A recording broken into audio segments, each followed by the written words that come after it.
How bearing a did we just read fucking through that? Do we have any bear reading comprehension? bearing a blessed sword from the goddess of justice. So yeah, because we get mentioned over and over and over again that that sword is gone.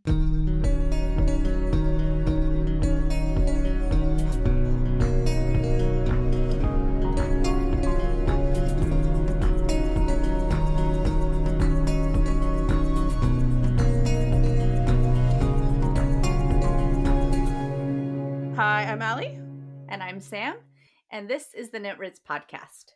This week we are analyzing Carissa Broadbent's The Lion the Deathless Dark cover, which has been released a while ago now. So it's been a while, but we're gonna take a look at it. And the weird thing about having an incomplete series is that the nice thing is that you get to like analyze shit like this, and also it's kind of you have to wait. But I like Yeah. it. This is like reminds me of like when I growing up and like watching all the Harry Potters come out, and I was like, the new cover came out. And we were like analyzing like every person in the Yep. background of the sixth Harry Potter book and like all that shit. Like I mean, this I'm is this about that. is So it's this is old what instincts for me.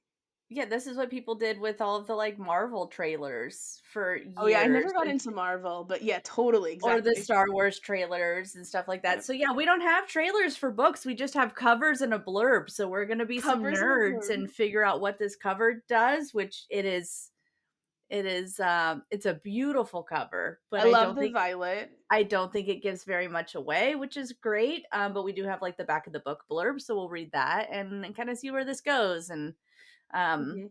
yeah, Yeah, I'm trying to see get what there. happens. We might just be like, "Yep, it's got a flower." Yeah.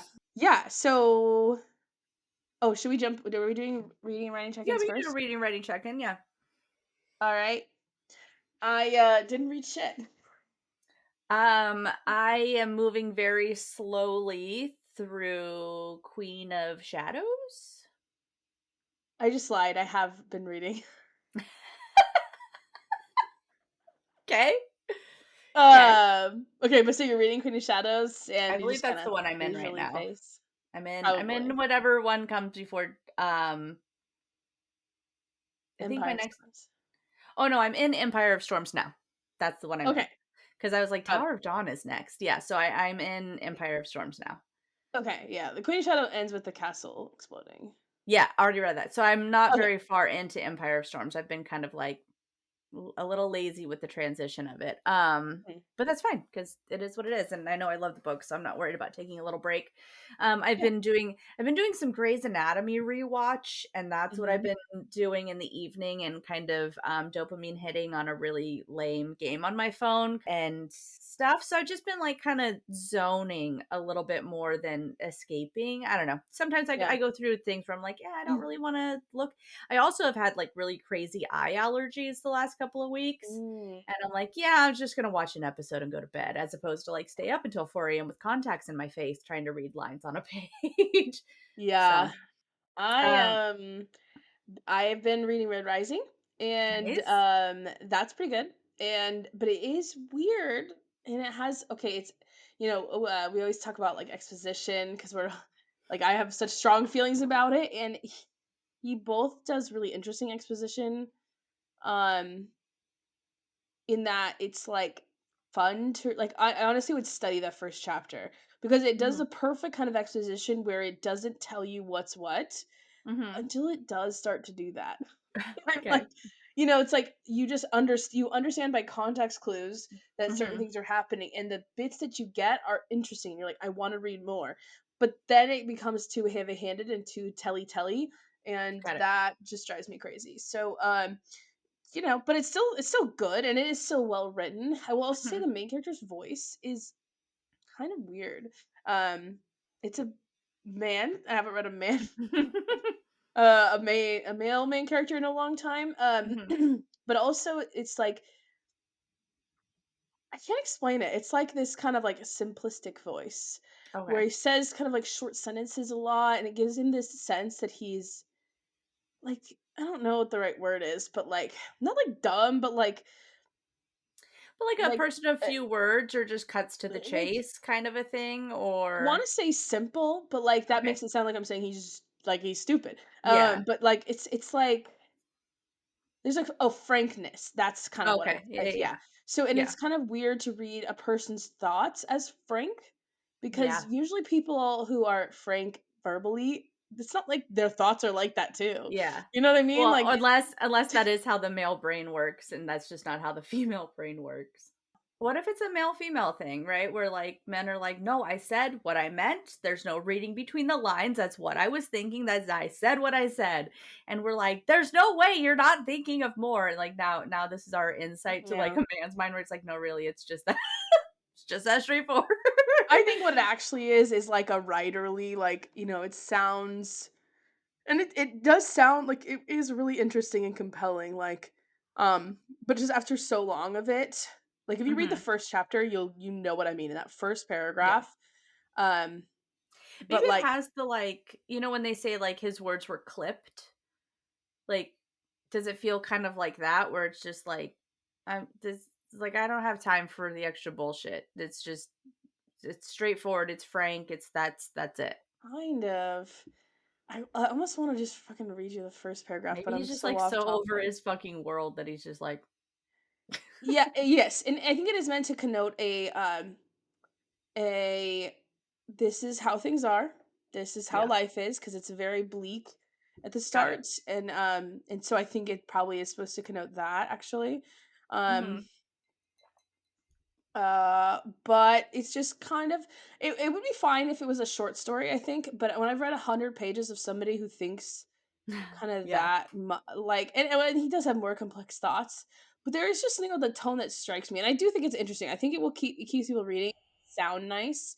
yeah, I can see how, like, a half of a book, you'd be like, that's an intense, intentional tone." Mhm. I think it's also the present tense that does it. Got Uh, it. so yeah, maybe next time I'm gonna read the first paragraph of this book because it's a really interesting first chapter or first paragraph. Sorry, I did grab it, but I'm just we already talked too much about other shit. But Got it. it is like I could do like a whole episode on discussing like, it'd be a good candidate for like a chapter discussion of exposition in this particular instance because we did like an Got it. overall discussion. Yeah. But I'm a nerd, so I love to anyway. Yeah. But yeah, so I didn't write anything. Did you write it all? Yeah. No. Well, that's not true. I tried to write a poem Oh yeah, how'd that? So what? today. Did just like you just did you see like an image or did something come to you or did you just say I want to try writing a poem? I had, like, there was something where I was like, I don't there was a creative spark somewhere, and I was Hmm. like, "I kinda wanna try to write a poem." And then I thought about, like, a few different things to write about, and I remembered what you had said where it's like, just describe something. Hmm. Um, and so Doesn't always work, but I described an experience. okay. Um, and I don't know. I was like, this seems a little like it's because it's not my thing at all. Hmm. And I was like, am I making because then I was like, okay, it's starting off with this like kind of like a not a there's a certain cadence in the first line, and then Hmm. like the next few like the similes or metaphors or whatever were more of like earth and naturey kind of Hmm. worldish. And then I found myself doing that again in the second stanza and was like, okay, well now do all of them have to have a like Mm-mm. earth thing? And so I just yeah, I mean it's not a particularly happy poem. It's about motherhood and loss. But Mm. um yeah, I was like, You I don't just know. reminded me of this poem I'm gonna show you. I'll read that next week. You said Yeah, that in my brain immediately. maybe I will maybe I'll text it or send it to you and you can tell me how absolutely horrendous it is, which is fine because I don't write poetry and I don't read poetry and we've talked at length that like if you're gonna write, you gotta read. So but no, I gave it Yeah. a shot and it No, I was think an it's still fun.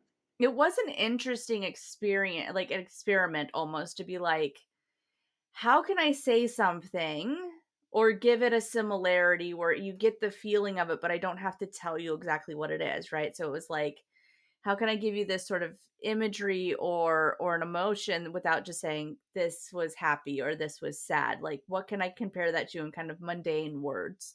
Mhm. Um, And that's kind of like a skill, like, as a writer that you will have, but yeah. it is weird when it's, like, not in your story or something, and you're Yeah. just like, And I don't know if yeah. there's like I don't know if the balance is right. Like the first lines seem really short and then the next three lines seem a little long and there's no Mm. rhyming conventions because that's weird and um You could rhyme if you want, but it's not really yeah. modern poetry, but, Yeah, but I was just um, like, yeah, so maybe I'll text it to you tomorrow and just be like, yeah. be kind because this is rough. Well, But the first it's a poem stanza is different than, like, a story or yeah, something, and the Yeah. first stanza and the last stanza are almost identical. Interesting, okay, so, like, in repetition-wise? Yeah, Like, okay, yeah, yeah, like yeah, a refrain almost. yeah, Yeah, I will say sometimes I write a poem and I write it like a paragraph and then I split it into poems, or I'll write got it. with original line breaks and I go, that isn't right." Yeah, And I just have a lot of years of like, in terms of poems, like you want your first word and your last words. That's like an easy, quick, early yeah, workshop thing. Those are, I think about those words, and so I'm like, I want the line to end on this word because this is yeah, an important word. Um, but yeah, and I think it's a very I don't think it's a bad poem, but I think it would be very like, "Oh, that's cute. She tried."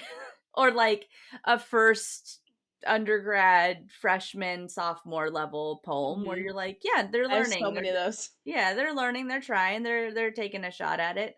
I think also that I am very logical, and just like I have a hard time with the metaphors and the digging and like even when we're playing like Cards Against Humanity, like I'm too logical with it. So if it's just like, what do old people smell like? And I'm like, old people smell. Mm, Like it's not funny because I'm like too on the nose with it. And so it was kind of a fun experiment to be like, how can I say something without saying it at all, but still kind of saying it. So yeah, interesting. I'll text it to you tomorrow. Yeah, I think, the other thing is that I think what helps this is if you don't understand why you're thinking about something. So you're writing a poem in order to figure it out. Mhm. Um, that I think is helpful because you just like I had this thing where I just like I my mom would cut vegetables like with like, the ethnic chop or whatever, where Yeah. she's like doing like With this, with scissor? Oh, yeah, yeah, okay, yeah. and it reminded me of like her dad. And I was just like, it was like this kind of like almost like stuck in my head, like an image that was like stuck in my head. So I just Mhm. started describing that. And I got a poem out of that, but I don't know if it's that good. But that's one of those things. That's like a classic example of like your brain saying, "This is interesting. Pay attention." You don't really Yeah. know, but you're just like, "Let's just go for it and let's just describe it." I And think I yeah, found some I really interesting things that way. I've also found some like, whatever. yeah. But it's I that's think like fun part. I think the poem that I wrote, you can tell it's trying to be a poem, Okay. Yeah. which I don't think is necessarily a bad thing, but I think it's gonna be like oh, she was trying to write a poem, as opposed to like she is a poet and this is poetry comes out of her. It was like oh, there was an assignment kind of a thing. Because I feel like some of my metaphors or similes or whatever are just a little too like that's what people think about when you say poetry. Like Mm. that's how they think that so, but Like, yeah, there's, like, it's fun. abstractions and stuff, yeah. But I Kind still of. think it's just fun to just try it and see, Yeah. It was weird and I was like, there's no like I don't whatever. If I'm not good at it, it's like being like, it's a form of art that I just might not be good at. Also, totally. as someone with ADHD and first child perfectionism, it's kind of nice to try something that I'm okay with being shit at. Yeah. Yeah. Yeah. Especially And when it's poems are something especially like that, I feel like. yeah, and I'm It's like, really hard "Okay, to be good at them. so I don't need to be great at everything. That's fine." Mhm. And Yeah. cool. Which is a I very will say weird I thing to have, be like like, "I can't show anybody because it's not perfect." There's a part of me that's like, "I would never show you this because I know it's shit." But there's another part of me that's like, "Yeah, look how shitty it is." I could send you some shitty poems. Yeah. Like, maybe I will. Maybe I'll send you one of my early poems and you can be like, Yikes. No. "Lame." I mean, I have poems that are published that I would be like, "Ugh," Yeah. and they're still out there. Mhm. That's actually almost all my poems are poems that I'm like, not the best, Yeah, but I For the mean, actually good ones that I think are still like they still hold up, they're in presses that only printed it and didn't have anything online, and so no one's ever gonna see that. It's like a yeah. Mhm. single edition of a college like whatever. Yeah. Whatever. My Um, favorite poem ever I gave to one of those, and I'm like, or one of my favorite poems. It's this print publication that no one's ever gonna read, and I'm like, you can't publish it okay. elsewhere? Um, you can, but it's kind of like I don't know. I don't really do Instagram, That's fair. and that's kind of the only place. And you'd still want to credit them, but I'd have to like take a picture of the book. I don't even know where the Mm, book is anymore. got it. I have to look up where that was called, but But you are published, that's fun. yeah, I have like 20 poems published. Nice. Like I used to have submit like all the time. Like 10 years ago. Mhm. I think my last publication was like in 2021 or something. That was the Nice. first one in a while. But all that stuff is like not. I wouldn't even consider that good. Poems. I feel like more that like dialogue. You might write some dialogue, and then 6 months later, you're like, it could be better. But poems are, I think, are uniquely like you come back to it 5 years later, you're like, what the fuck? Yes, It yes. is just That is my exactly brain is way more developed. What was I That's thinking that I thought this was exactly what good? I was thinking the whole time I was writing this poem, because I wrote it in my, like, little notebook, like, hand Uh, wrote it in what I use for, like, my book draft stuff, like, when yeah, I'm just like, "Oh, I have to write something down," like, it's only dedicated to creative writing, this notebook. I was like, "Fuck it, I'll nice. put it in this thing." Yeah. And I was like, "Man, I'm gonna come back in here in, like, a year to try to figure out what I named a side character or gave some bullshit something, or, oh, there was a scene I had in my ideas somewhere in here. And I'm gonna read this fucking poem and I'll be like, you melodramatic bitch." Be like, No, you're gonna who be glad who that you wrote are a you? poem. Yeah. But I think I would title it 3 Minute Coin Toss. That's cool. I never think of titles. Yeah. The That sounds second I cool. wrote the first stanza, I was like, that's the title of this. Interesting. Very strange. I'm weird about titles, like names and titles, and I'm so bad at titles. I just come up with them. Wow.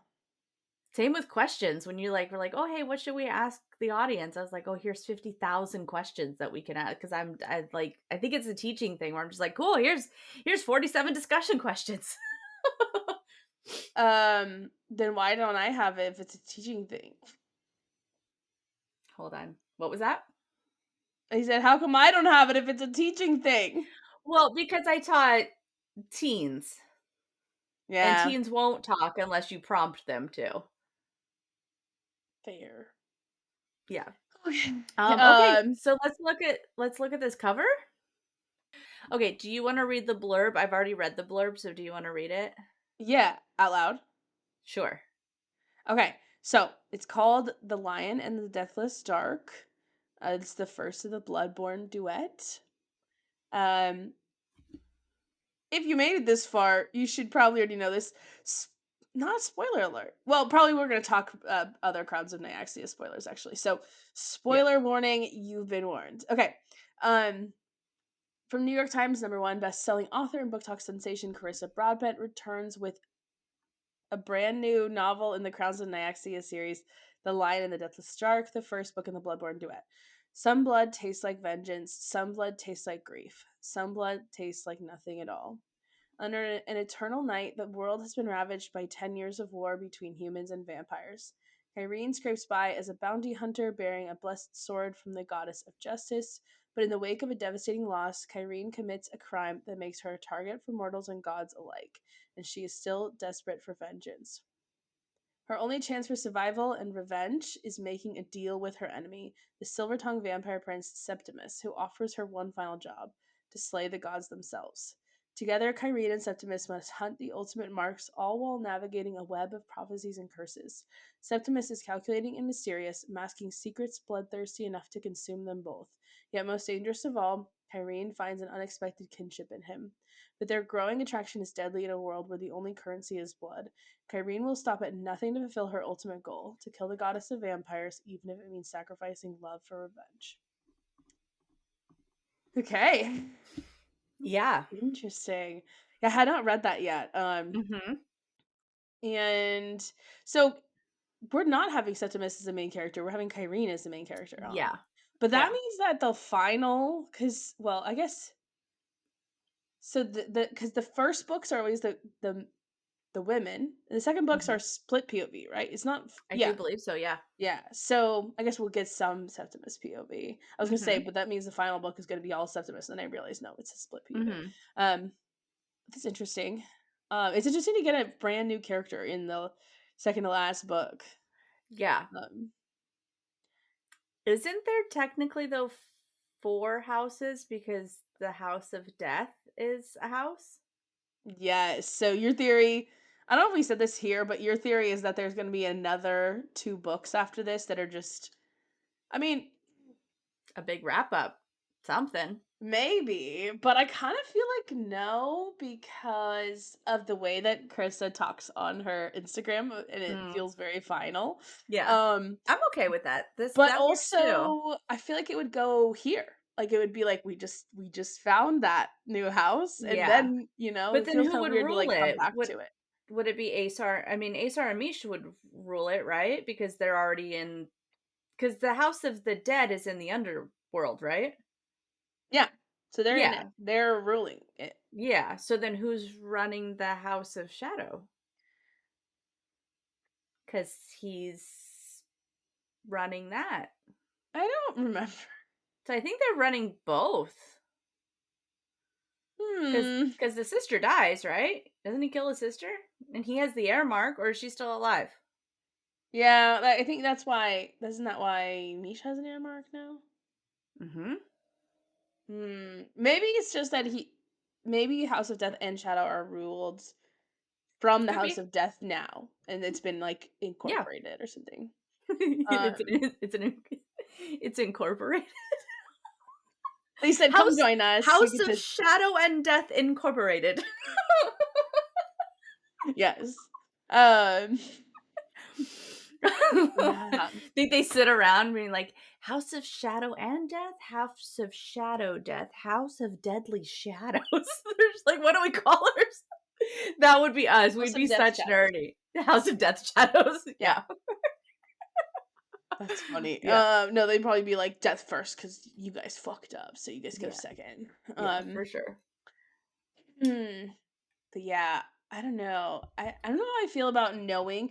Yeah, because probably you're gonna find out that she's supposed to kill the gods like 40 pages in, and it kind of irks Yeah. me to know that she's gonna kill the gods. But I guess, I mean, they're already killing gods in the last books. So, I mean, we but it, kind of knew. but Well, it was never set out to like we're gonna do this. Kind of, I guess. yeah, but I do think that the gods have been set up very well to be the big bads. Definitely. So it makes sense. But also, I'm like, if okay, so from this, we think that that's the goal. So in some way, she's either gonna fail Mhm. or not fail. Yeah. Do that. Maybe like it could it just be that the by the end of the book she has done that, and then what's the last book? Or is it like the end of the book? I did half of them. Guess we got to have another book for the other half. Or it could just be a failure, and then the last book. But I'm like, the promise of the book is that we're gonna see. You know, like I mean, Well, and right, it says that Septimus offers her a final job to slay the gods themselves. hmm And says Kyrene will stop at nothing to fulfill her ultimate goal to kill the goddess of vampires. So maybe that's right, because I think that that's going to be kind of the difference. Like, do we take out all the gods? Do we just take out Nyaxia? Like, are they all part of the a big problem, or is it just yeah. this one outsider?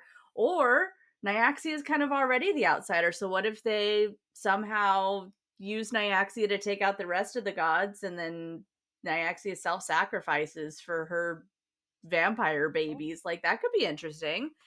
Or she's I can like, see the last book killing her, and yeah, this book killing all the gods, or the reverse maybe. But I think no, I think she's got to be at the end. I don't know. I think Um, she should be, yeah, she should be at the end. I mean, it's the Crown of Nyaxia series. She should be at the end. yeah. Um. Although the weird robotic god can die. I don't like her. Oh, what is that name? What is her name? It's funny. I have all the books like sitting. I put Hmm. my computer on those books. I looked them up the other day. Check. Shick it. Something like that. Yeah, I'm gonna love rereading these books because I've already forgotten so much. Yeah, Shick it. Shick it. Okay. No. Um. hmm? No, I was talking about the goddess of knowing and science. Oh. Srana. Yes. Yeah. Oh, right. She is. See, because I think of She's like Shicket's. a clock. Shicket's She like, reminds me of a clock. yeah. Oh, she has a clock face. That's right. Yeah. It's I was thinking of Shicket as a robotic one because they're the ones who are like, what is she the goddess of or something? She's a goddess of war and justice. So Yeah, so she's the and justice part, and her followers are like very like dead face. also, I just put something together. So she bears 6 swords in her back, each representing a different divine gift. And And like one of in them's gone or something. yes, one of them's gone. So I guess it's with Kyrene. Because it says, where am I? Uh Oh. yeah. Oh. Yeah. How Bearing a did we just read fucking through that? Do we have any bear reading comprehension? bearing a blessed sword from the goddess of justice. So yeah, because we get mentioned over and over and over again that that sword is gone. Huh. So she's given her this sword a minute ago.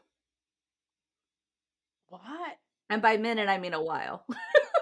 Bearing a blessed sword. It doesn't say why she got it or what she's supposed to do, but she's Nope, already done navigating a something. web of prophecies and curses, right? Because Nyaxia cursed her children. She cursed the bloodborn. Mhm. And so like that could be the curses. But if it's the goddess of justice, she's also the goddess of well, yeah, so war and justice. And so maybe there's a prophecy, but also her swords are representing different divine gifts. So what divine gift did she give Kyrene?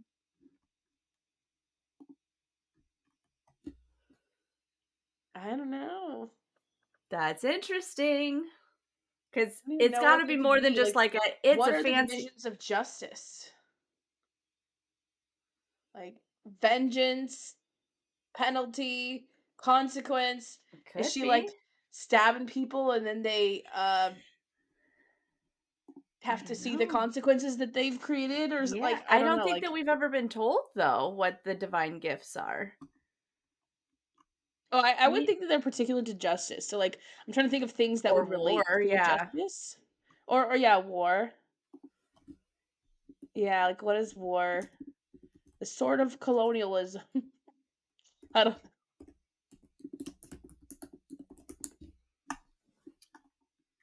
Hmm. Nope, Just stop. that's not helpful. I am not looking for Sikhism, thank you. Not the real god of justice. Yeah, I read. Yeah, so yeah, I don't know. Maybe we will find out soon next year what Yeah, those get. August. What those get. Yikes, that's so far away.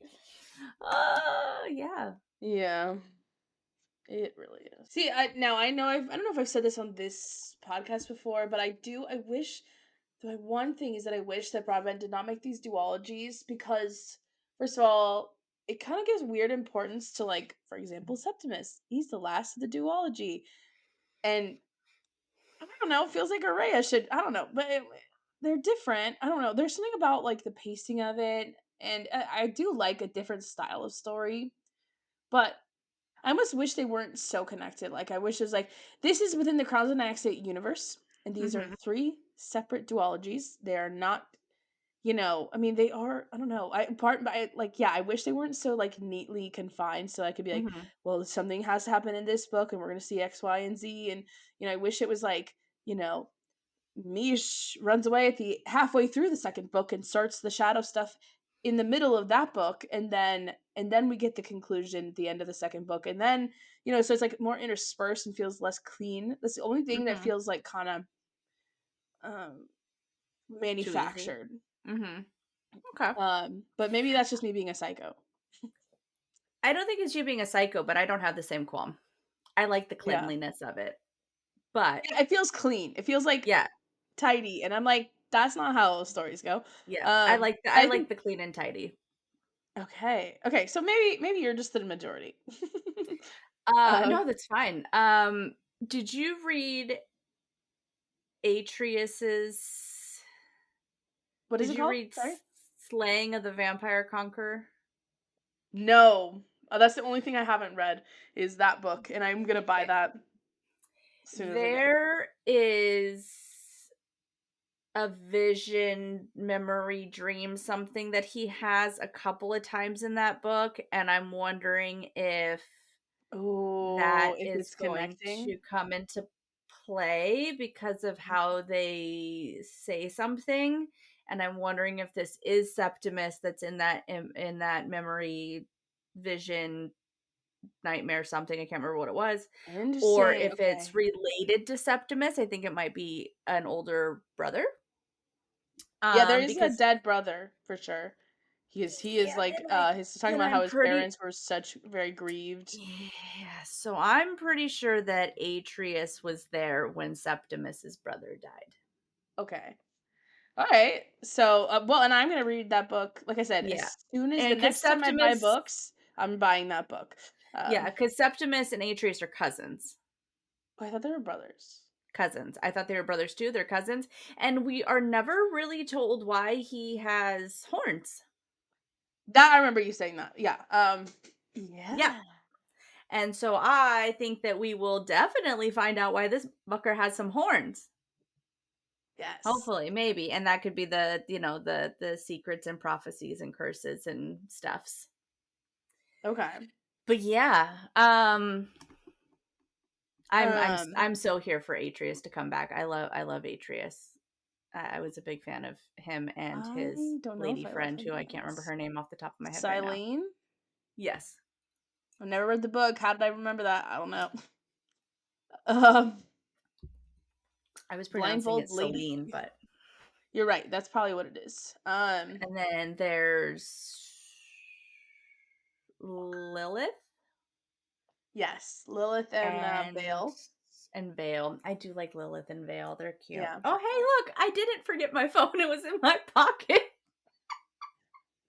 So like, Oh, I'm such an old fucking lady, dude.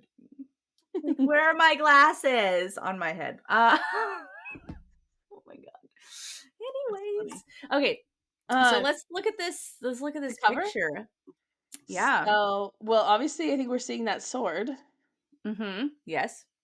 and Which I zoomed in and tried to look at the markings on it. It's a decorative marking. I was trying to see if it looked like a language, but it looks like a repeated pattern. uh, yeah. And now it's funny. The crown kind of makes it look like it's on the sword, but it is not. And the crown is consistent across. I shouldn't have stacked my. I I didn't shouldn't. I think that mounted was my laptop on my books, and I but the didn't crown is on all of them. I didn't think that that was a crown. I thought that was thorns. Sorry, it's a crown of thorns. Is what it looks like to me, and all of these have looked like. Let me pull up the other ones. Serpent. I think they all are like thorns, but crown shaped. Am I insane? No? Maybe I'm just Christian. I just grew up hella Maybe. Christian, and I see thorns in a circle shape and go, crown of thorns. That's a crown of They thorns. are not crowns of thorns. They are They are thorns just thorns. throughout. The ashes and the star cursed king has a crown in it. Mm. Okay, see, I think I was seeing the Serpent on the Wings of Night cover. I thought that that was a crown. Yep, There's nope, just something about that I just, yeah, maybe it is just just like the Christian thorns. iconography. Yeah. Well, yeah, serpent and thorns, and I do love the color scheme, right? We have the first two books that had, I mean, there's green here, but like the flower is the blue flower, then Misha and Asar's is red, and now we're getting purple. Yeah, Um, and lots of there is a sword on all the covers too. Am I correct? there's a sword, not on the Songbird and Heart of Stone cover. It's an arrow. I need to see all these. There we go. That's what I'm looking for. Well, these are older covers. Interesting.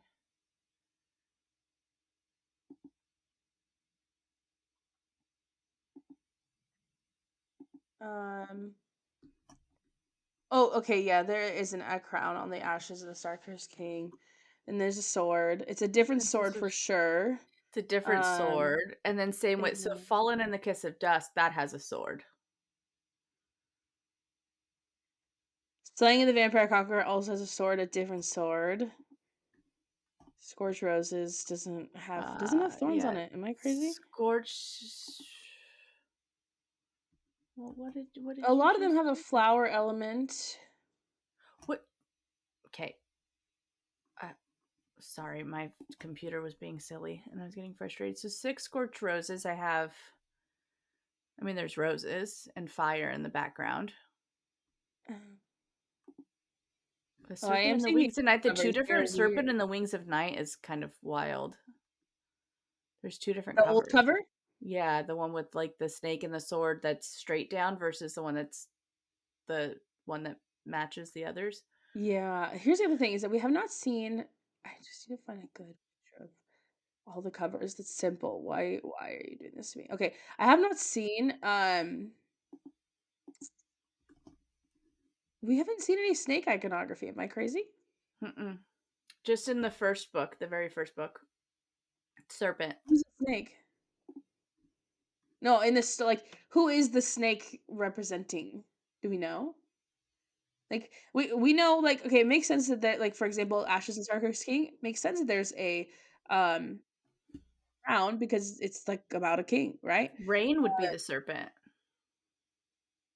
What? No, no, Aurea is because he calls her little serpent. Duh. Okay, I forgot about that Yeah, actually. yeah, yeah. Um Aurea is the serpent. okay. And then there's no like okay, so there's a snake with thorns. Turns out it's not a crown of thorns. Yeah. Different swords on each of these. Mm-hmm. It'd be crazy if each of these one, two, three, four. Let's say the last two books have swords on them. If those were the six swords, just chick it. That could Um, be. but doesn't Rain have a sword that's like supposed to be powerful, or am I misremembering I that? don't remember. Okay. Um, Can I just yeah, we see got the all color of the schemes. We also have books? flowers on each Mm-hmm. one. Do you know the names of flowers? Because I don't. Some. Do you know which one is on the Fallen Kiss of Dusk one? If I can make my computer work. Yeah, let me take a look here. Serpent looks like it's a rose, and I would guess the six scorched roses is also a rose. Oh, okay. See, that's what I found interesting because the one on Fallen and the Kiss of Dusk has purple in the center. Is it purple? It's purple in the center. Oh, I thought it was black. No, it looks purple to me. Okay. They all look like peony, and with the purple one is a rose. Fallen looks like a peony, Okay. but that's interesting. Because that I mean, if Well, we're gonna analyze covers, so the very first one, so mm, Serpent and the Wings of Night looks like a blue rose, and then the next one looks like a different blue flower, which yeah, looks very similar to the red flower on Songbird and Heart of Stone. And yes, then we get a different flower the second time that is not a rose, and then we're back to a rose on Lion and the Deathless Dark. yeah, So yeah. So interesting. the nerd in me is What like, okay, so the centers of the universe are Araya, Lilith, Septimus, because those are the ones that have a rose, and that's the pattern that I noticed, but that's probably not true. Um, what is the god that they have the pieces of the body to in Ashes and the Star-Cursed King? It's the dead one, the one that was murdered, Alaris, right? is that his name? Alarus? Yeah, I thought Yeah, so, right? it's him. Yeah. Yeah, because Nyaxia is like, what the fuck? And I think he's one of the only dead gods, right? So there is a liquid essence to the image. And if you look at so I'm on Carissa Broadbent's actual website and I'm not zooming in to these. So, but Yeah, I pull those on too. Serpent and Ashes, though There's it looks liquid. like water. It's like glowing Yeah. water. It's very translucent, it's very thin. Mm-hmm. And I'm wondering if that has something to do with the gods, how they only have pieces, they only have essence of of that god, and they don't have the full sort of lifeblood of that god. Yeah. Because The then if you look at songbird. it's gold, thick gold liquid dripping, And which that's is the like one. what's his fuck's golden blood. Atroxus. Yeah, and now we have again a thick, like molten lava red glowing blood. And so I'm wondering if that's going to be Nyaxia's. Maybe. But we have I thorns will also throughout, we have say, sword. I think Songbird in the Heart of Stone is the only one who doesn't have a sword on it. It has an arrow. Um, yeah. but yeah, we have Ashes another and the sword. Sarkis King and Fallen in the Kiss of Dusk, they both have liquid on them, but they do feel like less significant. Well, Ashes, Fallen in the Kiss of Dusk has like kind of a significant drip, but they both kind of Wait, feel a little which bit ones? less. Book 2 and book 4, Yeah, Ashes of the Sarkis King and Kiss of Dusk. They do both have liquid on them as well, but like it kind of feels like maybe like less it's less. significant. Yeah, Except for that, there's that one drip on the fall next to the word kiss. yeah. That does look like kind of significant. Yeah, those see the Well, because red. she kills him at the end of the third book, right? And then has to deal with his death, the god's death. Yeah, because he kills. Yeah. Yeah, yeah, she kills So him at the maybe end of that's that book. representative of the like how his blood is sort of still being spilled. Yeah, because she's a big old dead girl at the end of Uh-huh. that book. And so for yeah, the that red is so bright and like I feel like it's one of the brightest covers. Like we have red and gold as the bright accent colors on the other ones and blue and green. But this one is unique in that it's like neon violet and neon bright red. Yeah, I'm And wondering if that I can. feels different, but maybe it's just like a vibe. Maybe she was just like, I like it. The color, that doesn't have to be a reason for it. But I'm just noticing like it seems a little bit more of like a thing. Um the only cover that doesn't have a flower on it is Slaying of the Vampire Conqueror, but Sorry, I was looking at the bottom of this book real quick. Yeah, I need to not. Also, I do like the Slaying of the Vampire Conqueror, the one that's on her, like the cover that's on hers that just has the sword and the filigree, as opposed to the one that has like the character picture on it. I didn't see the other ones of those. Yeah, it's one where it's like the full characters on there. It does have a flower on it. Interesting. It's gray, and there's petals Oh, it does sort floating of around. stab it. Yep, yep, I see. I couldn't see it now because it's I don't know. Yeah. yep, yep, yep. Yeah. So at the very bottom right hand corner of the newest book, does that look like bones to you? Okay, hold on. Let me make it bigger. Bottom right hand corner. So, Fallen in the Kiss of Dusk. No. The lion and the Oh. Oh.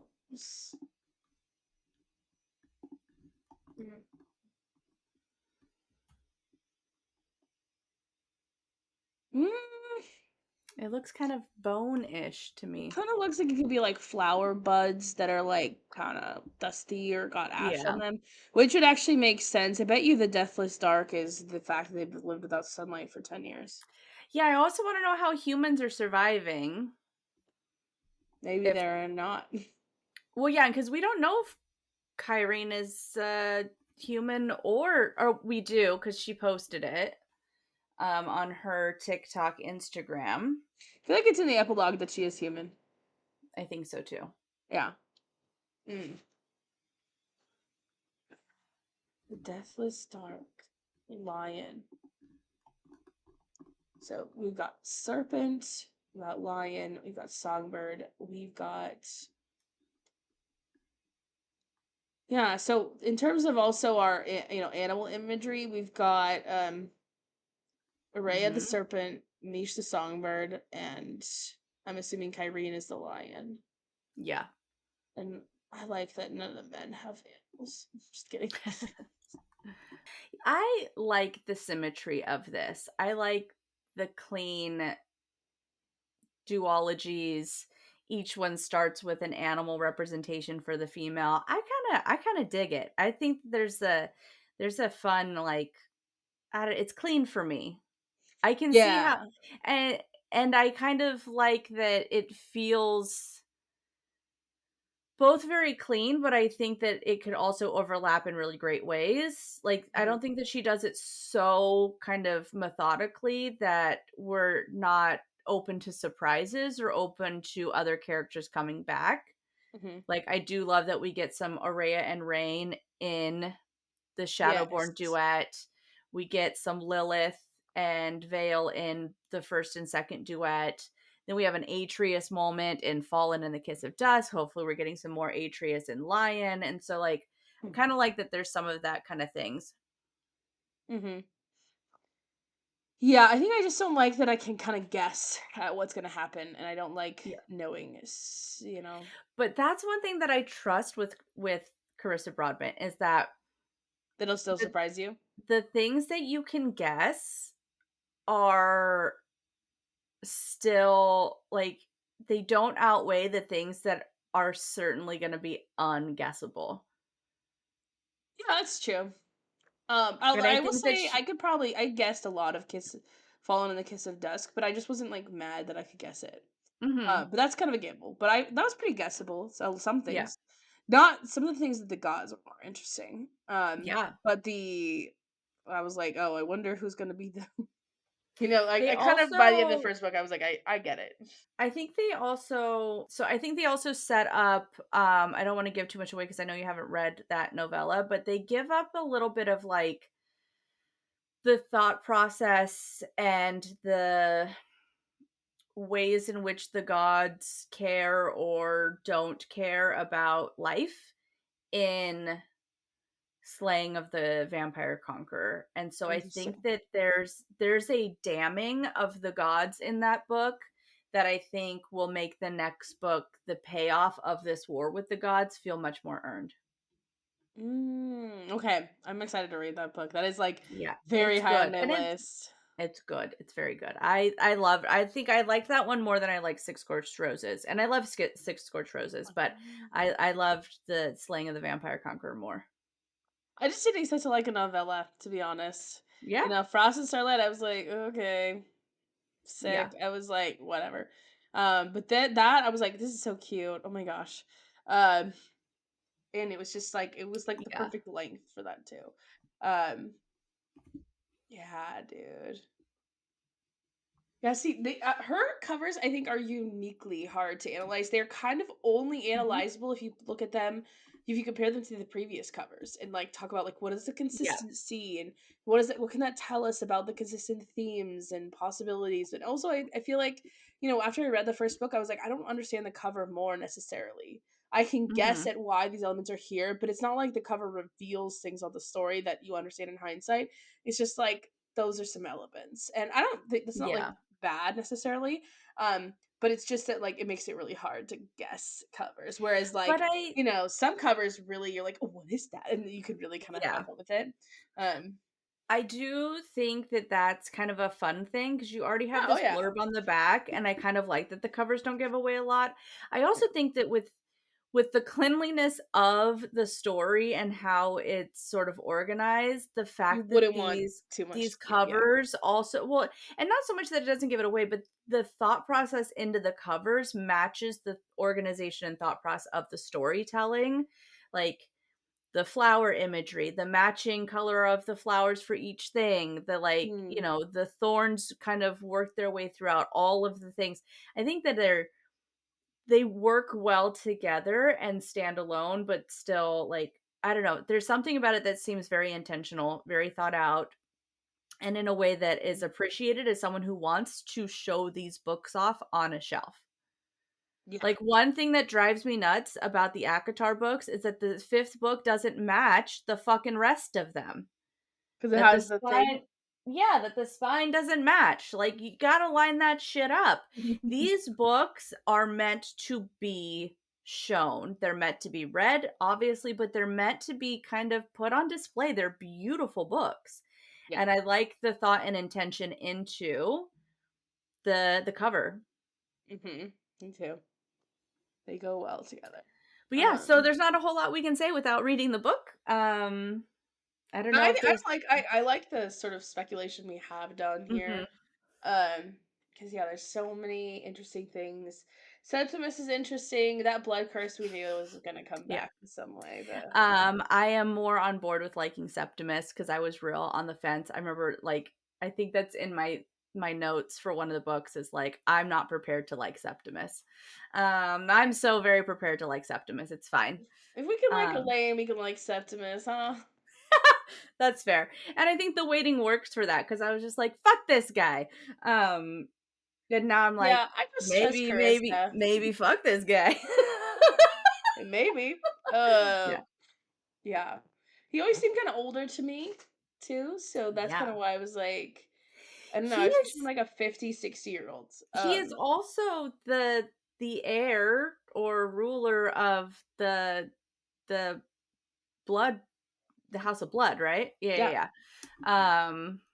Yeah. There was also something else that I was let me go home.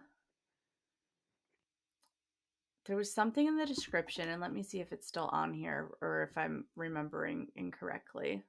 There we go. So on the character list, there was something where it was like he's a super old, like he's ancient and shit, and I was like, how is that possible when he? No, he's not. He's not. No, I'm misremembering then, but yeah. Mm. I mean, I guess he's old for a human. Yeah, he's like 70, I think. Okay. But that's young Yeah, it's super for young a for a vamp. vampire. Yeah. Yeah. Yeah, anything else that you have to say? I mean, I don't know that we said anything that was worth putting out into the world, but that's us trying to analyze a cover that has very little to give away the plot for, and No, I think yeah. we talked something. I mean, it'd be cool to hear if like anybody else, if anyone ever listens to these, if they have thoughts, because I'm sure somebody does. Maybe we Oh, can for pose it as a sure. question or something. Yeah. Uh yeah. You want to hear a poem? Yes. Let me open it up. Just I just found it on some random website, but it's the one. Okay. This is called It's Stone by sorry, it's Charles Simic. taking its time. Okay, here we go. Got it. It's like on some mindfulness website, whatever. Cute. Stone by Charles Simic. Stone. Go inside a stone. That would be my way. Let somebody else become a dove or gnash with a tiger's tooth. I'm happy to be a stone. From the outside, the stone is a riddle. No one knows how to answer it, yet within it must be cool and quiet, even though a cow steps on it full weight, even though a child throws it in a river. The stone sinks, slow, unperturbed, to the river bottom, where the fishers come to knock on it and listen. I have seen sparks fly out when two stones are rubbed, so perhaps it is not dark inside after all. Perhaps there is a moon shining from somewhere as though behind a hill, just enough light to make out the strange writings, the star charts on the inner walls. I like that. I love that poem. That's like classic, like, if I describe myself as a writer, that's what I'm trying to do. Like, you just take something like a stone and you get to fucking cosmic star charts on the inside. Like, it just the expansiveness of it, it's just gets me every time. Um, sorry, did I cut you off? And there is something so interesting about the start of it. Go inside a stone. That would be my way. Let somebody else, like, it doesn't really come back in the rest of the things, but it's so interesting that it starts with that of all things. Um, and I love the fishes coming to knock at it and listen. But this is a lovely poem. I think this might be my favorite one that you've shown me so far. Yeah, I mean, It's simple, it's pretty. I love it. yeah, the fishes I love, Mhm. and Mhm. also the star charts because that image just comes out of nowhere and surprises you. Yeah. Same with the moon behind the hill. Like a Mhm. lot of people might, I feel like the default image that you would think of is moon inside moonlight, filled with Mhm. moonlight. But like, it's so interesting to think of like you get the expansiveness I think about the stone, because it's talking about inside the stone there is moonlight that shines from somewhere, as if it's like a distance within that, that's like Yeah. inside the stone there's a hill, and behind that there's a moon, and Yeah. then you also get the sense of that really eerie, like that kind of moonlight, and it's you know, And it I kind of like makes a that logical argument in a way, but it's like it's just also so pretty. the sort of second stanza is what you expect the description of a stone to be, right? Like, Yes. cows trample over it, the child throws it, it sinks to the bottom, right? And then it's like almost like if someone's looking at the stone and then starting to realize, wait, I've seen people make fire out of this. Mm-hmm. Maybe it's not Maybe there's something dark else. inside. And so Yeah. I love that there's like that shift of like, this is a stone. And like it's very pretty description, but it's also just like what we know of a stone. And then it shifts almost like if someone were just to sit and think about a stone and be like, maybe there's more. And I Yeah. love the like the star Very charts of mythical. the inner walls, the moon shining, because I think that it has that like, we're all made of stardust kind of a thing. And so Mm-hmm. it's like, even if it's this rock that seems, you know, sort of dull and solid, that there's something more to it. And yeah, you're like, what would it be like to be on the inside of a rock? That's kind of, I love that. I So like this cute. one a lot. Yeah. I forget how much I love Charles Simic. I haven't read one of his poems in a long time. Um, Maybe I'll read another one next week, called actually, I'm gonna read a Sharon Olds poem next week, because there's this one that you reminded me of when we were talking about kids, where she's talking about, Mhm.